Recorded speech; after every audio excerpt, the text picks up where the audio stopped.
నమస్తే. అనురాధారావు బాలల హక్కుల సంఘం ప్రెసిడెంట్. లైఫ్ స్కిల్స్లో భాగంగా ఈరోజు మనం ఇంటర్పర్సనల్ రిలేషన్షిప్ గురించి తెలుసుకుందాం. ఏంటి స్టూడెంట్స్కి ఈ ఇంటర్పర్సనల్ రిలేషన్షిప్ ఏ విధంగా ఉపయోగపడుతుంది? సపోజ్ వాళ్ళు గ్రూప్ స్టడీస్ చేస్తుంటారు. గ్రూప్ స్టడీస్లో అంటే ఒక 5-6 కూర్చొని, 4 కూర్చొని ఎగ్జామ్స్ ముందు చదువుకుంటుంటారు. వాళ్ళు ఒకళ్ళు ఒక దాంట్లో నిష్ణాతులు అయి ఉండొచ్చు, ఇంకొకళ్ళు ఇంకొక దాంట్లో అయి ఉండొచ్చు, టాపర్స్. కాబట్టి ఒకళ్ళ వ్యూస్ని ఇంకొకళ్ళకు ఎక్స్ప్లెయిన్ చేయటంలో అందరికీ అర్థమయ్యే విధంగా ఆ సబ్జెక్ట్ తెలిసిపోతుంది గ్రూప్లో. కాబట్టి ఇది చాలా ఉపయోగపడుతుంది. స్టూడెంట్స్ అంటే వాళ్ళ జాబ్స్కి వెళ్ళినా, లేకపోతే జాబ్ ప్లేస్లో కానీ, ఇంకా వేరే దగ్గరైనా ఈ ఇంటర్పర్సనల్ రిలేషన్షిప్ చాలా ఉపయోగపడుతుంది. దీని గురించి బాలల హక్కుల సంఘం జనరల్ సెక్రటరీ కవిత గారు ఎక్స్ప్లెయిన్ చేస్తారు. మనం ఇప్పుడు చూద్దాం. Interpersonal relations usually social associations and connections, person to person, society తోటి మన యొక్క రిలేషన్స్ ఎలా ఉంది అనేది మనం చూసుకోవాలి. ఈ రిలేషన్షిప్లో వచ్చేసి good life built with good relationships అని, అప్పుడే మంచి రిలేషన్షిప్ ఉన్నప్పుడే మన లైఫ్ కూడా చాలా బాగుంటుంది అన్ని విషయాలలో అని చెప్తాము. Relation between person or society or ఒక అసోసియేషన్ కానీ సంథింగ్, అది 90% ఆఫ్ పీపుల్ ఈ రిలేషన్షిప్ ఫెయిల్ అయ్యేది ఎక్కడంటే lack of honest communication and awareness. మనం ఎప్పుడు కూడా కమ్యూనికేషన్లో హానెస్ట్ ఉండకపోతే అది ఎప్పటికి కూడా రిలేషన్షిప్ అనేది బిల్డ్ అవ్వదు, బ్రేక్ అవ్వడానికి ఎక్కువ ఛాన్సెస్ ఉంటాయి. మనం ఎంత హార్డ్ వర్క్ చేసినా, ఎంత బ్రిలియంట్ ఐడియాస్ ఇచ్చినా కూడా పీపుల్తో మనం కనెక్షన్ లేకపోతే, సొసైటీతో కానీ చేసే వర్క్లో ఉండే పీపుల్తో, కలీగ్స్ అండ్ కోవర్కర్స్తో కానీ, అసోసియేట్స్తో కూడా మనం ఎప్పుడైతే గుడ్ రిలేషన్షిప్ మెయింటైన్ చేస్తామో అప్పుడే మన యొక్క ప్రొఫెషనల్ లైఫ్ బాగుంటుంది. అదర్వైజ్ మన ప్రొఫెషనల్ లైఫ్ సఫర్ అవుతాం ప్రొఫెషనల్ లైఫ్లో.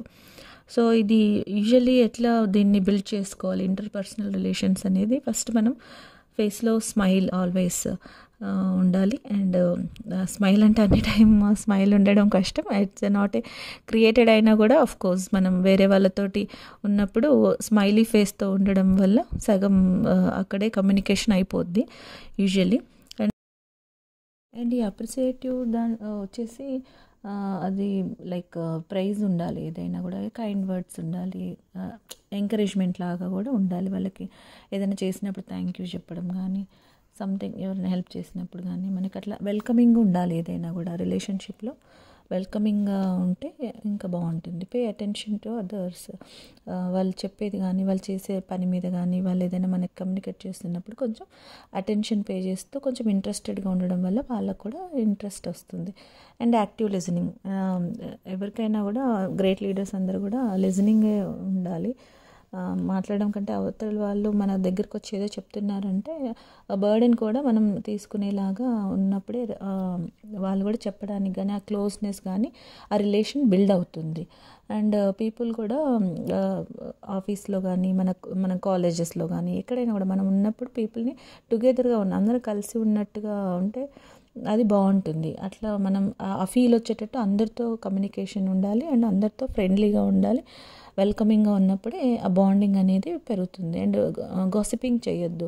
గ్రూప్ ఆఫ్ పీపుల్ వాళ్ళ యాబ్సెన్స్లో మాట్లాడడం, ఇవన్నీ కూడా it's a very bad relationship build అవ్వడానికి ఛాన్స్ ఉంటుంది. గుడ్ రిలేషన్ ఎప్పుడు కూడా బ్యాక్ మాట్లాడుకోవడం, వాళ్ళ యాబ్సెన్స్లో మాట్లాడుకోవడం అనేది అస్సలు చేయకూడదు. అండ్ అట్లాంటి కాన్ఫ్లిక్ట్స్ వచ్చినా కూడా వెంబటే క్లియర్ చేసుకోవడం, వాళ్ళతో డైరెక్ట్ కమ్యూనికేట్ అయ్యి కాన్ఫ్లిక్ట్స్ క్లియర్ చేసుకోవడం అనేది వెరీ గుడ్ రిలేషన్షిప్లో ఒక పార్ట్ అని చెప్పుకోవచ్చు. ఎందుకంటే థర్డ్ పర్సన్కి చెప్పి మళ్ళీ వాళ్ళు కమ్యూనికేట్ చేసి వాళ్ళు మిస్ అయ్యి కొన్ని మనం కమ్యూనికేట్ చేసేయాలనుకున్నవి వాళ్ళు చేయలేనప్పుడు it leads to some problem.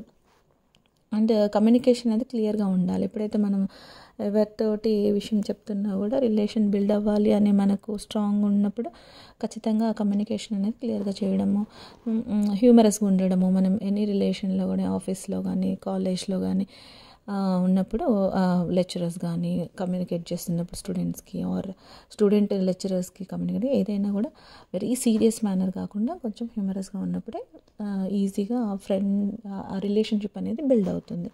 ఆ క్లియర్ కమ్యూనికేషన్ లేకపోతే కూడా మిస్అండర్స్టాండింగ్స్ వచ్చే ఛాన్సెస్ ఉంటుంది. అండ్ ఈగో అవాయిడ్ చేయాలి ఈ గుడ్ రిలేషన్షిప్లో. అండ్ కేర్లెస్ యాటిట్యూడ్ ఏదైతే ఉంటుందో అది కూడా ఉంచుకోవద్దు. కోవర్కర్స్తో కానీ లైక్ కలీగ్స్తో కానీ ఈగో పక్కన పెట్టేసి ఈ గుడ్ రిలేషన్షిప్లో మనం ఎంతసేపు ఫ్రెండ్లీగా వెల్కమింగ్గా ఉండి ఏదైనా చెప్పదలుచుకున్నది క్లియర్గా షార్ట్ కట్ మెథడ్లో డైరెక్ట్ చెప్పడం, అంటే ఎదుటి వాళ్ళని హర్ట్ చేయకుండా అదే దాన్ని స్మూత్ వేలో చెప్పడం అనేది నేర్చుకుంటే ఆ రిలేషన్ ఎప్పటికైనా కూడా ఆ బాండింగ్ అనేది ఇంప్రూవ్. థ్యాంక్ యూ కవిత గారు, చాలా బాగా ఎక్స్ప్లెయిన్ చేశారు. ప్రతి ఒక్కళ్ళకి అర్థమవుతుంది, ప్రతి ఒక్కళ్ళకి అవసరమైన టాపిక్ ఇది. నెక్స్ట్ ఇంకో టాపిక్లో కలుద్దాం. నమస్తే.